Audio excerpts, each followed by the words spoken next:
Good afternoon and happy Friday. Alright, so today I wanted to talk about proper hydration, especially with how hot it's been outside, and I've heard a couple crazy stories about athletes dying from heat stroke. So I'll preface with being at parties this summer and seeing people pretty much only drink alcohol all day in the blazing hot sun.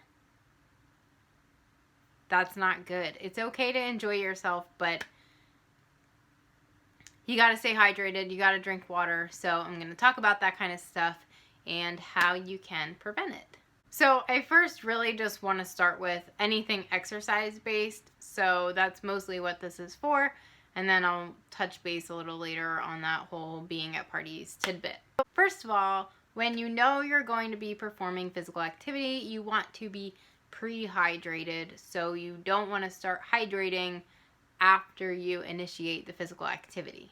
So there's also electrolytes, which are minerals in our bodies that come out in our sweat when we sweat.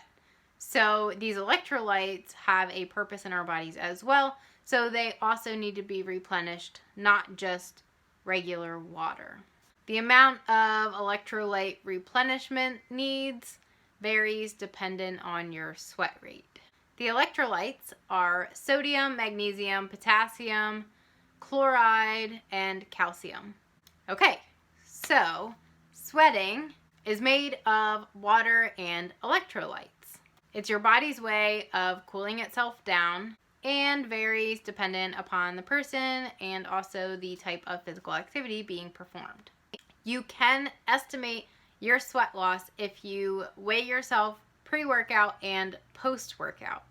Pretty much any immediate weight loss post-workout is going to be water weight, and that water weight is being lost through your sweat. And again, knowing your sweat rate can help you figure out how much water you should be pre-hydrating with and hydrating with during exercise, and then hydrating with after exercise, along with electrolytes. So the variables of sweat are exercise intensity, ambient temperature and humidity, clothing, body surface area and weight, so the size of the person, acclimatization, and metabolic efficiency during exercise. Determining if you are dehydrated can't just be based off of if you're lightheaded, if you feel thirsty, because I have people tell me, well, I don't feel that thirsty throughout the day, so I just don't think to drink water. And that's wrong. You have to just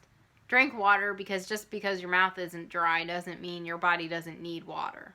So some effects of dehydration are increased strain for the same task, decrease of aerobic performance, and it can decrease mental and cognitive performance. Some dangers of dehydration: heat illness, muscle cramps, especially for salty sweaters, renal damage or rhabdomyolysis, hopefully I said that right, which essentially is the death of muscle fibers, and then that causes the release of the contents of the muscle fibers into your bloodstream, and then leads to renal failure. So let's talk pre-physical activity. It's ideal to be euhydrated, which is neither hydrated or dehydrated.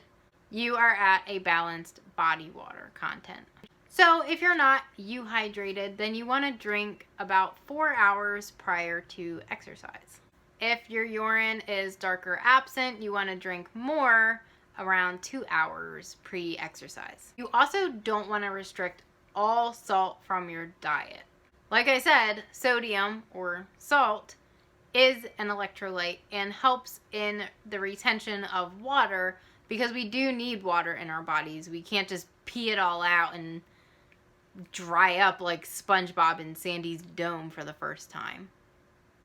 So you do want to eat some salt or salty foods to help in that water retention, but not excessive amounts of salt, because that can promote high blood pressure. Okay, so let's talk during exercise. You want to prevent more than 2% body weight loss in water. Anything greater than 2% body weight loss due to water loss can lead to excessive dehydration. Ideally, replenishment should match any water lost. So it's important to know how much you're sweating individually. You should drink periodically throughout your exercise, and salty sweaters should be replenishing electrolytes during exercise as well. Alright, so post-exercise. Ideally, you want to fully replenish any water or electrolyte loss during exercise. If only mild losses, then typically they will just replenish over time as you eat normal foods and just make sure you're drinking water. If drastic loss in body water during exercise, then a more aggressive replenishment is needed. This would be a lot of sweating to be considered excessive, so think sport players, hours of practice, hours for games, that kind of thing. So if you're just going to the gym for 45 minutes to an hour, again, depending on how excessively you're sweating, this probably doesn't pertain to you.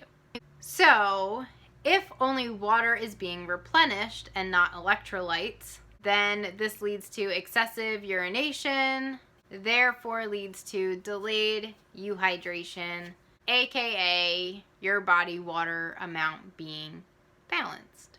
Okay, so now we're going to talk about the effects of caffeine and alcohol. As far as caffeine, less than 180 milligrams of caffeine per day does not really lead to dehydration. However, this is only 10 to 11 ounces of brewed coffee. I have a 30-ounce Yeti, but I drink plenty of water. Alcohol does increase urine output. Therefore, if consumed, especially in excess, during a rehydration period, it can delay rehydration and or euhydration. So when you're at a party, if you're going to be drinking alcohol, whatever, that's fine. Just make sure you're also drinking water. Try and alternate alcohol, water, alcohol, water. At least try and drink equal amounts as opposed to only alcohol and no water until like the end of the night or the next day. Okay, so just to sum things up for you guys, proper hydration is significant for good performance. Dehydration negatively impacts your performance mentally and physically. Rehydration should be performed orally when possible. Going through IV doesn't have any additional benefit when compared to just drinking water. Salty sweaters are at risk for hyponatremia, which is low sodium concentration in the blood. So if you're a salty sweater, you definitely want to make sure you are replenishing also your electrolytes and not just your water. Sports drinks can be beneficial to replenish losses of water and electrolytes. However, they typically don't contain the proper amount of electrolytes. So they can be good if you are unable to gain access to any other option, but not always ideal. You can find electrolyte supplements that you can add to your water, so that's another option if your sweat losses are pretty extreme. Okay, so those are just some helpful tips on hydration with physical activity, and also just my little personal commentary on being at parties. And the last thing you need is to be extra sick at a party or pass out due to not being hydrated. Okay, so as always, thank you guys for watching, and thanks for following along on my journey to help others find what healthier looks like for them. I recently recorded a podcast with Breaking the Barrier and friend Andrew Lorenzo, and I will also put the links to that down below so you guys can check that out. It's just a little interview on the story of Train Hard, Live Happy. So if watching my video wasn't cutting it for you, you can check it out in the description below. As always, I would like to ask you guys to please follow along on social media. The link to the Facebook is in the description below. The tag for my Instagram is also in the description below. Both of those pages have different things that don't make it to YouTube, so make sure you check them out to get the whole benefit of following along. Okay, if you guys like this video, please comment, like, subscribe, share, save it for a rainy day. Any little bit is a huge help. I appreciate you all. I hope you guys have a great weekend, and I will see you next week.